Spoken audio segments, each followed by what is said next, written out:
everyone, so I'm back with a new video, and this video is going to be another narrated video of my complete process on how I create an illustration using a cheap medium, which is going to be the Faber-Castell coloring pencil.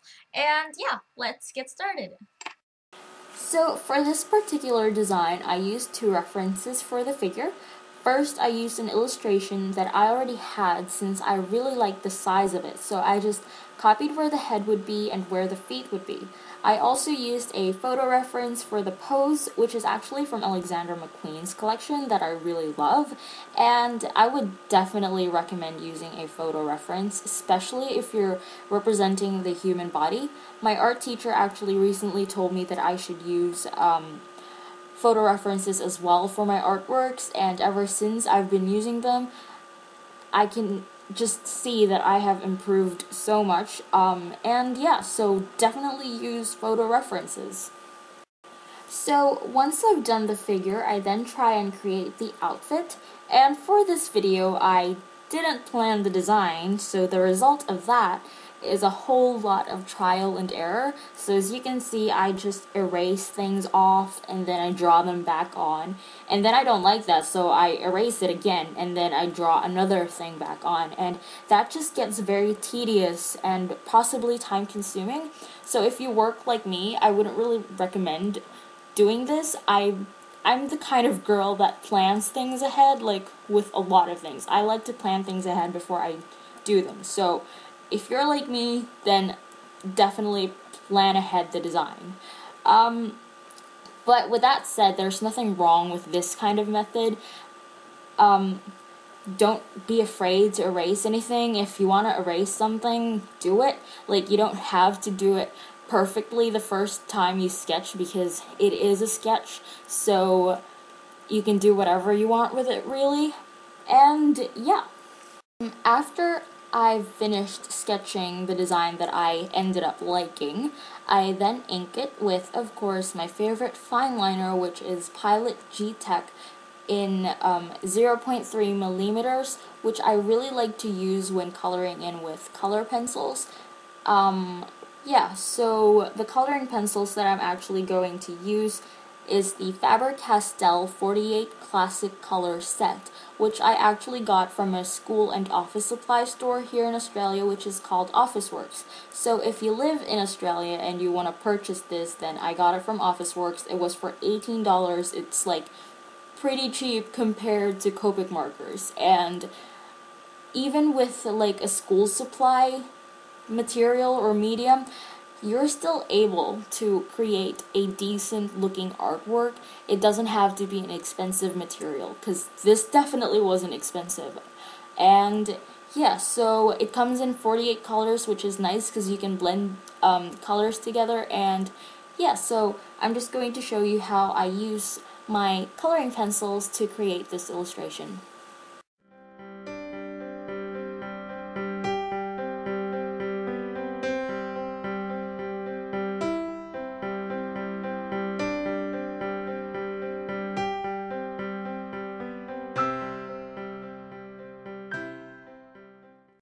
So before I actually start coloring in, I'm just doing some final details with the hair, and I like to draw in the strands, so I actually do this before rather than after I color in using the pencils.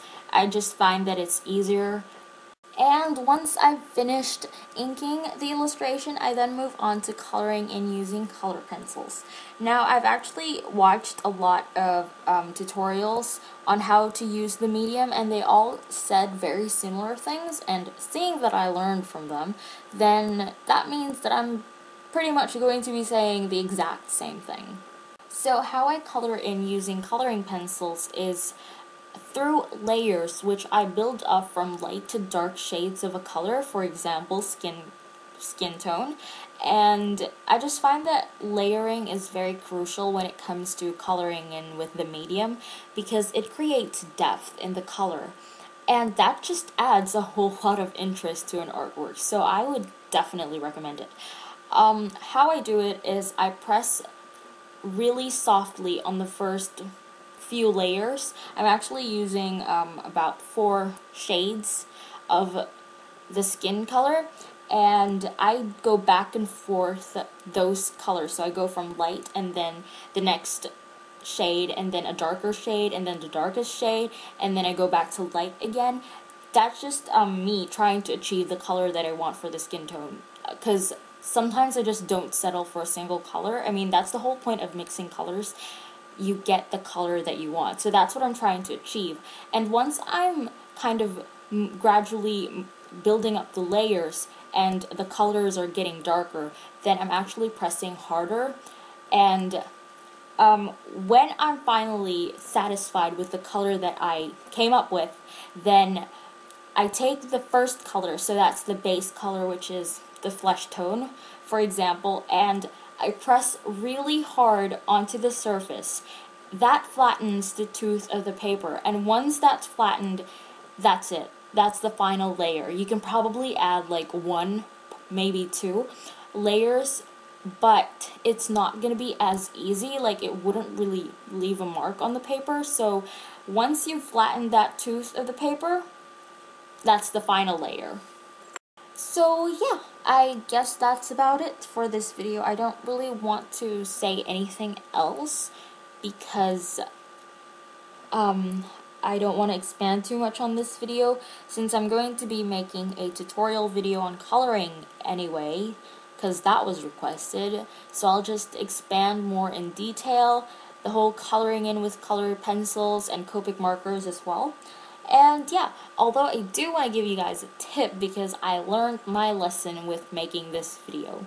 I am never going to make a video where I don't plan anything, and I am never going to make a fashion illustration where I don't plan things ahead. It just doesn't feel good for me. So yeah, if you're like me, in the beginning I was just clueless. I did not have an idea. I didn't even know what I was doing. If you're like that, then what I would probably recommend is just write down things that you kind of like. Like, what I did was I just thought about trends that I really like. So I incorporated those and combined them together to create this piece of clothing, which I actually think turned out better than what I expected. So yeah, if you're running out of ideas, just take down notes of things you like. It doesn't have to be a trend. It could be a trend, but just take them down and then combine them, because you never really know what you're going to create. It's probably going to be different and unique, which is a good thing. So yeah, that's my tip, I guess. That's also a tip for myself. And yeah, so thank you guys for watching, and I will see you in my next one, which is hopefully a better video than this one.